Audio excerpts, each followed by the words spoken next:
صحیح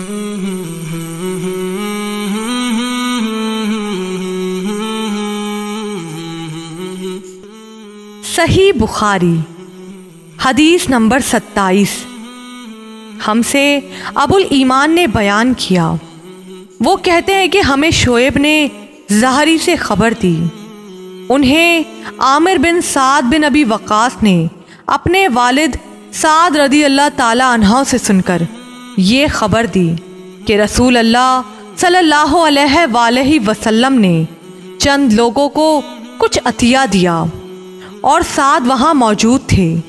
وہ کہتے ہیں کہ رسول اللہ صلی اللہ علیہ وآلہ وسلم نے ان میں سے ایک شخص کو کچھ نہ دیا، حالانکہ وہ ان میں مجھے سب سے زیادہ پسند تھا۔ میں نے کہا، یا رسول اللہ، آپ نے فلاں کو کچھ نہ دیا، حالانکہ میں اسے مومن گمان کرتا ہوں۔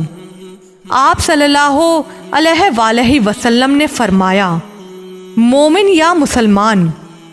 میں تھوڑی دیر چپ رہ کر پھر پہلی بات دہرانے لگا۔ نبی کریم صلی اللہ علیہ وآلہ وسلم نے بھی دوبارہ وہی جواب دیا۔